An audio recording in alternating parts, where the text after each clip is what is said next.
503-503-28DJ. All right, we are here this morning on an objection to the referee's recommendation and order. I have the names of our participants, please. Kristen Owens, Your Honor. Thank you. Jeff, Okay, Your Honor. thank you. Attorney Burt Whitehead, P74891 for Jeffrey Bender. Thank you so much. All right. Well, before we go any further, Deputy Ames, would you swear in Jeffrey Bender and Kristen Owens, please? Please raise your right hand. Do you swear or affirm to tell the truth, the whole truth, and nothing but the truth, so help you God? Yes, I do. All right. Thank you. Mr. Whitehead, are you here to advocate for Mr. Bender on his objection? Yes, Your Honor. All right, you may proceed. Thank you. Your Honor, there was a hearing in August. I looked at the transcript and it appears that the court really didn't properly consider that you had actually signed an order only 4 months prior to this case in a DHS case. And in that order, you found, and I have that it's a 21-66-NA case signed by you in April 10th of this year. And in that order, you found that returning the children to Kristen Owens would cause a substantial risk of harm to the children's life, physical health, or mental well-being. Reasonable efforts were made for reunification with the mother. The children's continued placement with Kristen Owens is no longer necessary or appropriate. And then it went on a series of actions that she was supposed to continue to take that was signed into that order, that Kristen Owens will actively participate in substance abuse treatment, comply with random drug screens, get a psych evaluation, show that she has safe, clean housing free of drugs, pays bills in a timely manner, obtains and maintains legal employment, initiates contact with a care worker 1 time a month and a quarterly review of her house. And that it said parenting time of Kristen Owens will be at the discretion of and supervised by DHHS and or its designee 2 hours weekly, supervised. When that was basically alluded to during the testimony on 4 months later in August, and the question from the supervisor or from the referee was, is there a current CPS case where supervision is required? And Ms. Owens answered no. So they moved past that. But from what I can tell, that order in April, even though they were essentially giving up jurisdiction, the order was reincorporating that the mother needed to do all these things. And so none of that was really considered in the trial at all. And it was your order that you signed 4 months earlier. There was really no testimony even in this whole thing that she was involved in substance abuse treatment, that she ever complied with a psych eval, et cetera, et cetera. So I guess what the dad would like is, you know, on the one hand, if she complies with that prior order, he would be okay with ultimately having her perhaps have Friday after school until Sunday, maybe at 10 a.m. Because his 1 day off from work is also on Sundays. And then, but really he just wants her to also comply with all those things that she never complied with during the entire DHS case. She just said, no, I'm not going to do that. They ultimately said, okay, well then you're not getting the children back, as well you did, as part of that DHS case. Then they kind of concluded jurisdiction, and then she came back and immediately says, hey, I'd like parenting time, kind of hoping that maybe she really can just get a free pass on all this. The only other concern that the father had with that is that the mother does tend to, and it was testified to, allow the children to run around stores without her supervision. For example, sitting outside in front of a Wexco with truckers driving by and letting the kids go in, and the 6-year-old and 9-year-old girls get their own smoothie or, you know, slushies, and while she's on the phone outside, leaving them, let them walk around a Walmart. if we could just add that into the order, that mother will never allow children just to be out of her sight or care and never let them roam, I think that would go a long way as well. But those would be the things that we'd ask the court to reconsider its own order of April. Perhaps we could ask the mom if she's done all these things. I'm pretty sure she never did the psych eval. I don't believe she's got a job as you were requiring her to have. And so I think that was the main thing that really was overlooked for some reason, and that the court should consider now in its decision.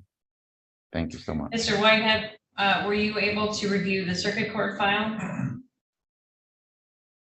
I did not see anything else on the circuit court file after the April. I know there was a May final order that, as I understand it, just basically said, that the father still has sole custody, but if I've missed something in the court file since April or May, then I apologize. I did not see anything else.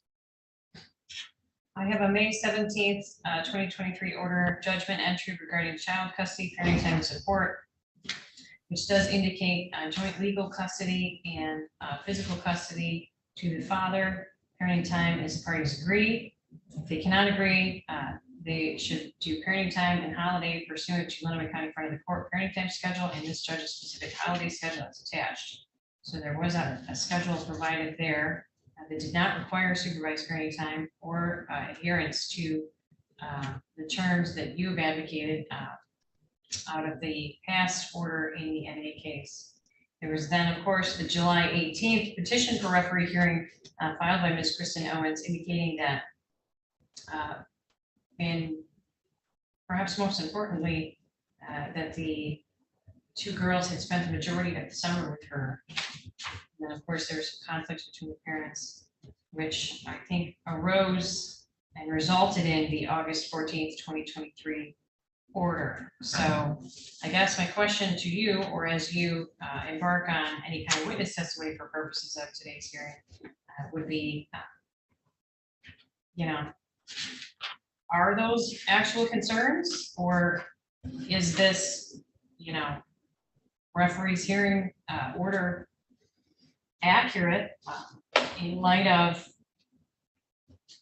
the concerns that were expressed down there and the parties' conflict together, frankly? Well, I guess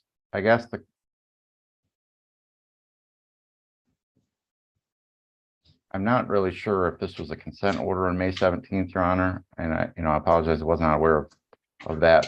If that was a consent order for that, I still think the court needs to consider what is in the best interest of the child whenever there's a case before it or information before it.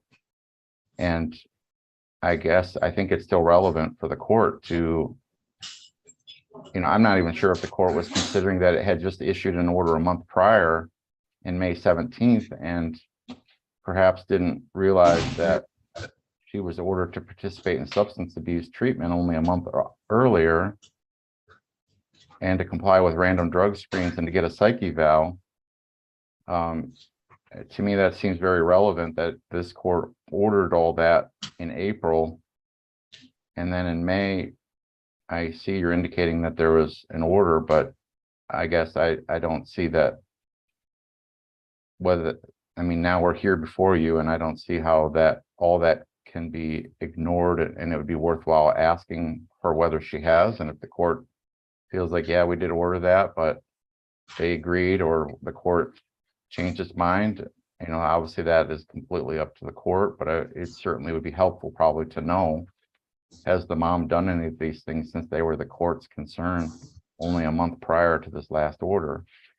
The only other piece of it is that if the judge were to still just leave in weekends, we would still be asking if the court could just stop her parenting time at 10 a.m. on Sunday instead of 8 p.m. or whatever it is, and allow then the child to kind of get back ready for school, as well as have significant more parenting time with the father, who works 6 days a week otherwise. Thank you. Okay, Ms. Owens, anything by way of comments before we get into proofs, which I'll say, by the way, clearly this was not scheduled for an evidentiary hearing this morning, although the parties are certainly entitled to a de novo hearing on these issues. But so we'll look at that for a later date, but I'd like to know your initial response, Ms. Owens. My initial response would be that during our mediation, for one, that occurred, which is what he is contesting, he admitted that he does not, that I'm not using, and that, found me appropriate to be with the children. Now, granted, they were not with me at my residence for the entirety of the summer. However, they were only allowed to spend 3 days at a time at my home, and the other 4 were at Jeff's. And that was under the conditions of a very, very indecent proposal that was made that if I would sleep with him once a week. He said he would not accept it. And this is on record himself, which I guess would make it better because he wouldn't accept it, but he still made the offer. And he stated this for the record more than once. He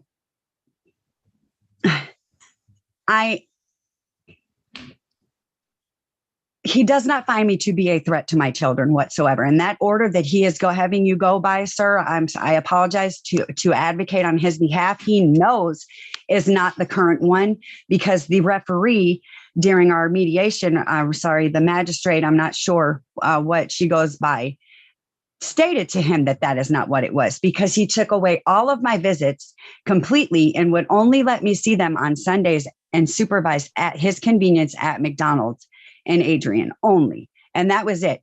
And my daughter's Mila screams when she leaves on the weekend and he has to peel her off of me. And it's not that she doesn't want to be with daddy.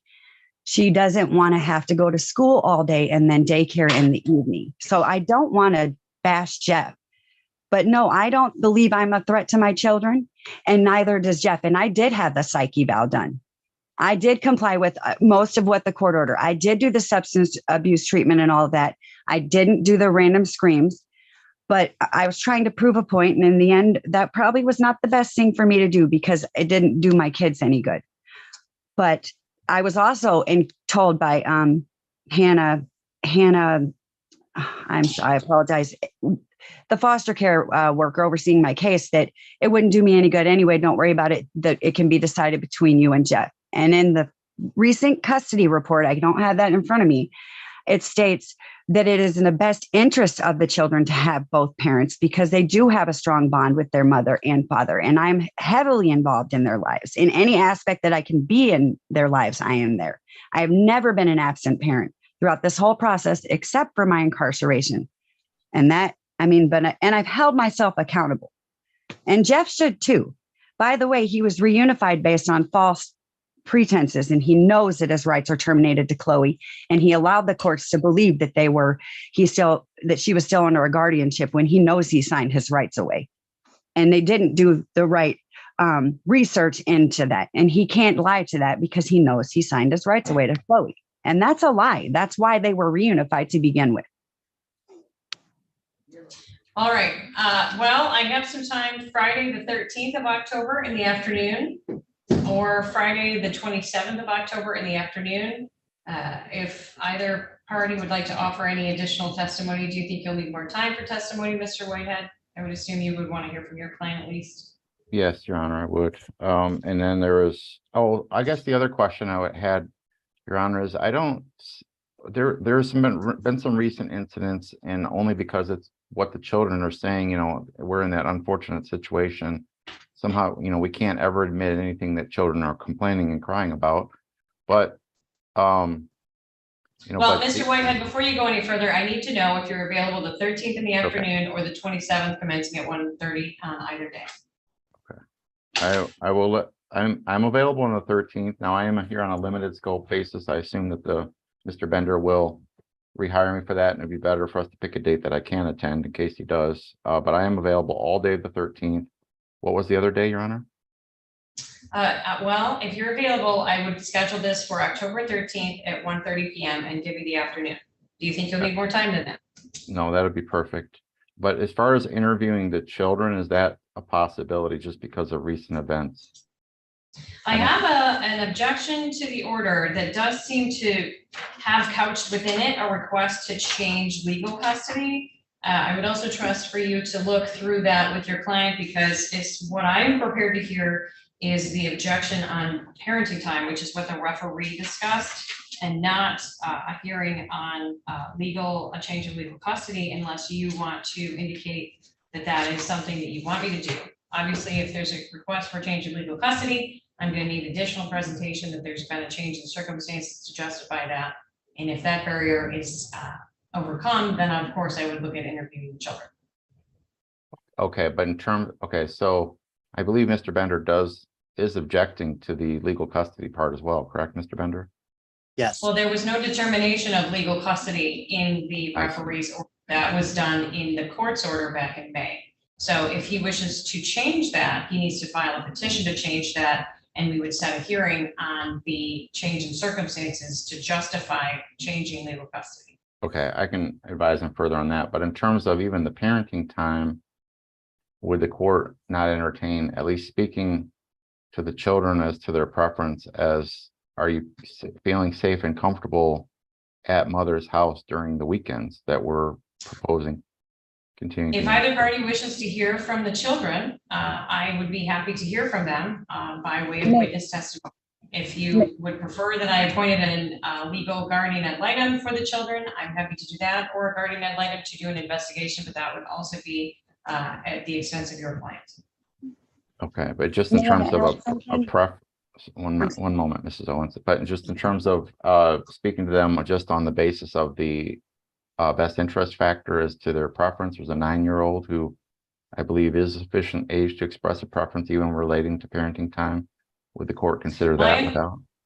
My understanding, Mr. Whitehead, is for purposes of parenting time that there is no in-camera interview with children. If you can find me some case law or something else that would advise me otherwise, of course, I'd be happy to entertain that. Fair enough.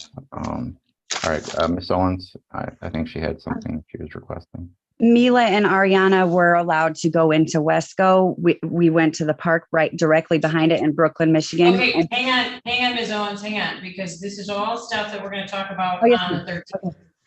Okay, Yes, so we're done for today. The referee's recommendation and order will remain in full force and effect until we resume proceedings on October 13th at 1:30. I would expect, if you want me to look at anything, that you will have exchanged those exhibits with each other, as well as filed a copy with the court's office, and then have any witnesses available that you wish to testify. You'll also need to give the names of any witnesses to the opposing counsel or to the opposing party ahead of time.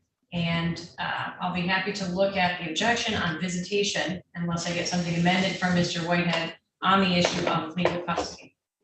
Any questions? Yes, is this a Zoom or in person, Your Honor?